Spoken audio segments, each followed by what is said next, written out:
आप देख रहे हैं इंडिया टाउन न्यूज, भारत की बात। नमस्कार, आप देख रहे हैं इंडिया टाउन न्यूज और मैं हूं आपके साथ सुधीर मिश्रा। स्वागत है आपका हमारे खास बुलेटिन राजधानी सरकारधानी में, जहां हम आपको छत्तीसगढ़ की महत्वपूर्ण खबरों से रूबरू कराएंगे। तो चलिए बुलेटिन की शुरुआत करते हैं। आतंकवाद के खिलाफ देश में चल रहे ऑपरेशन सिंदूर के बाद छत्तीसगढ़ सरकार ने भी सिविल डिफेंस को मजबूत करने की दिशा में काम शुरू किया है। प्रदेश के राज्य के 9 शहरों को सिविल डिफेंस डिस्ट्रिक्ट घोषित करने की तैयारी है। इन दिनों जिला रायपुर में कोरबा, रायगढ़, बिलासपुर, जगदलपुर, अंबिकापुर, जांजगीर चांपा, धमतरी और दंतेवाड़ा शामिल हैं। दुर्ग, भिलाई में प्रारंभिक क्रियान्वयन के बाद अब अन्य जिलों में लगभग 2700 वॉलेंटियर तैयार किए जाएंगे। नीति के अनुसार हर जिले में 300 वॉलेंटियर का चयन कर उन्हें 2 दिवसीय विशेष प्रशिक्षण दिया जाएगा, जिससे वे आपातकालीन या युद्ध जैसी परिस्थितियों में त्वरित प्रतिक्रिया दे सकें। यह प्रशिक्षण हर वर्ष दोहराया जाएगा और सभी वॉलेंटियर के रिकॉर्ड को नियमित रूप से अपडेट किया जाएगा। बहुचर्चित जिला खनिज न्यास DMF घोटाले में कोरबा जिले के 4 पूर्व जनपद पंचायत मुख्य कार्यपालन अधिकारियों को पूछताछ के लिए 19 मई तक रिमांड पर लिया है। इसमें तत्कालीन DMFT नोडल अधिकारी भरोसाराम ठाकुर, CEO भुवनेश्वर सिंह राज, राधेश्याम मिर्जा और वीरेंद्र कुमार राठौर शामिल हैं। इन चारों अधिकारियों को विशेष न्यायाधीश की अदालत में पेश किया गया है। अभियोजन पक्ष ने अदालत को बताया कि पूछताछ के दौरान नए महत्वपूर्ण जानकारी मिली है, जिसके आधार पर दस्तावेज और सबूत जुटाने के लिए अतिरिक्त समय की आवश्यकता है। अदालत ने अभियोजन पक्ष की दलील को मानते हुए चारों आरोपियों की रिमांड 19 मई तक बढ़ा दी है। मुख्यमंत्री विष्णुदेव साय राजधानी नया और रायपुर के आदिम जाति अनुसंधान एवं प्रशिक्षण संस्थान सेक्टर 24 में प्रदेश के जनजाति संस्कृति एवं परंपराओं पर आधारित नवनिर्मित जनजाति संग्रहालय का लोकार्पण करेंगे। साथ ही आदिम जाति विकास विभाग के नवनियुक्त 300 छात्रावास अधीक्षकों को नियुक्ति पत्र वितरित करेंगे।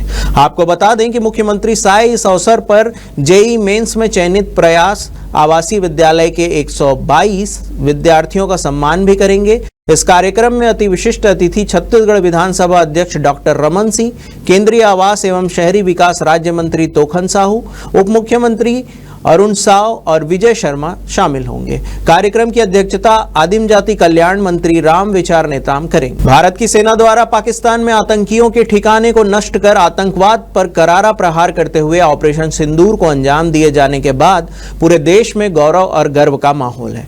इसी भाव को जन जन तक पहुंचाने और सैनिकों के अदम्य साहस को सम्मान देने के उद्देश्य से छत्तीसगढ़ भाजपा पूरे प्रदेश में तिरंगा यात्रा की शुरुआत कर रही है। इस ऐतिहासिक यात्रा का शुभारंभ रायपुर के मरीन ड्राइव से होगा।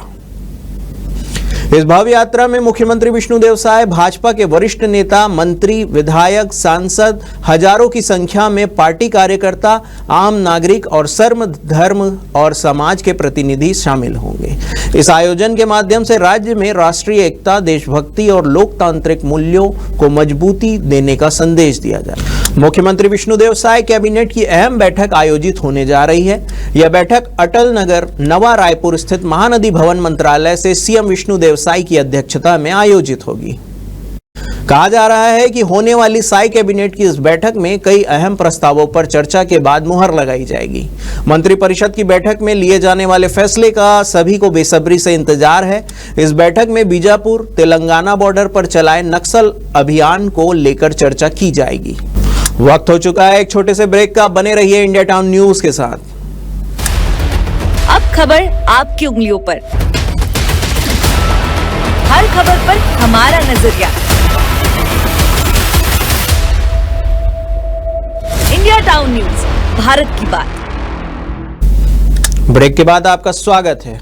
छत्तीसगढ़ और तेलंगाना सीमा पर स्थित कर्रेगुट्टा पहाड़ी पर चल रहे बड़े एंटी नक्सल ऑपरेशन को लेकर प्रदेश की सियासत गर्मा गई।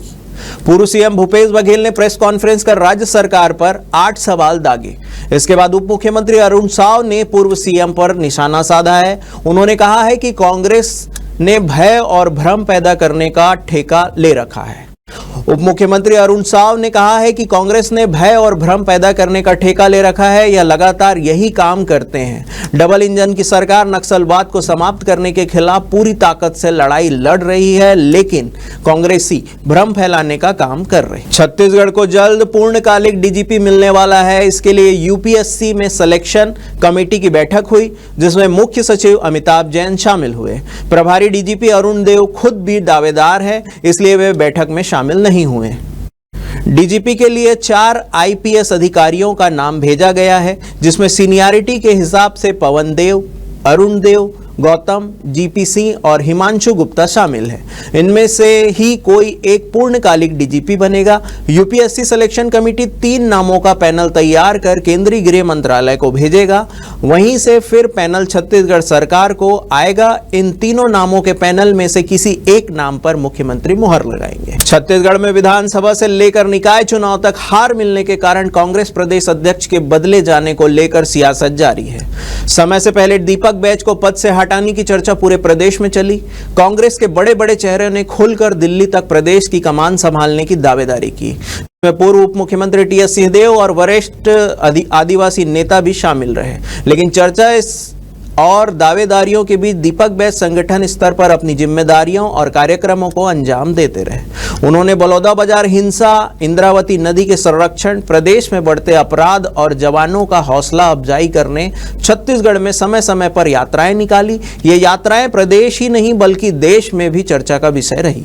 वहीं इन तमाम अटकलों के बीच राहुल गांधी के एक पत्र ने सियासी गलियारों में नई हलचल पैदा कर दी है।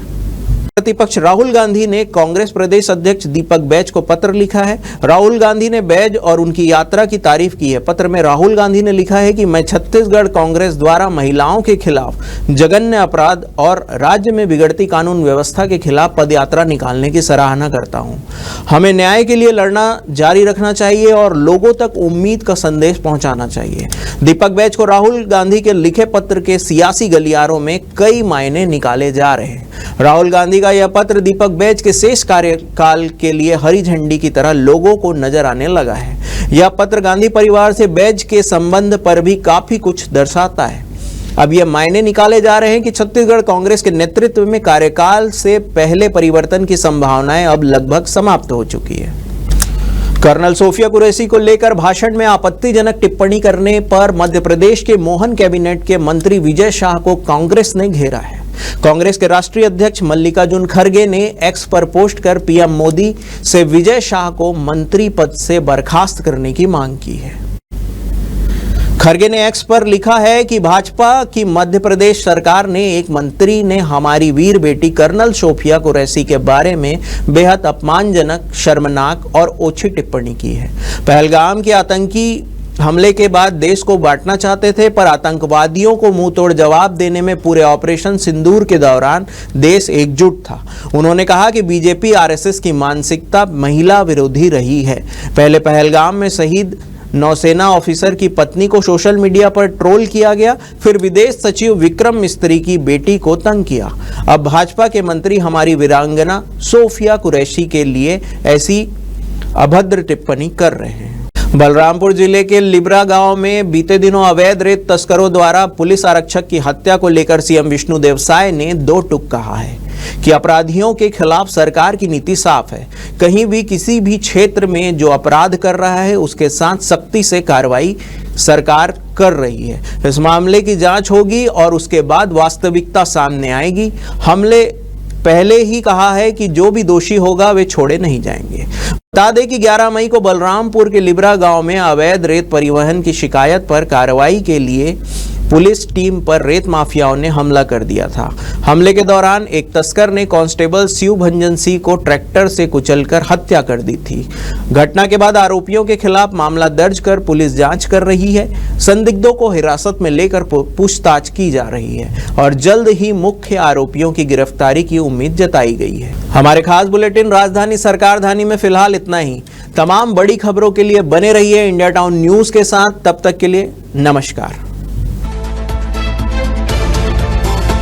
आप देख रहे हैं इंडिया टाउन न्यूज, भारत की बात।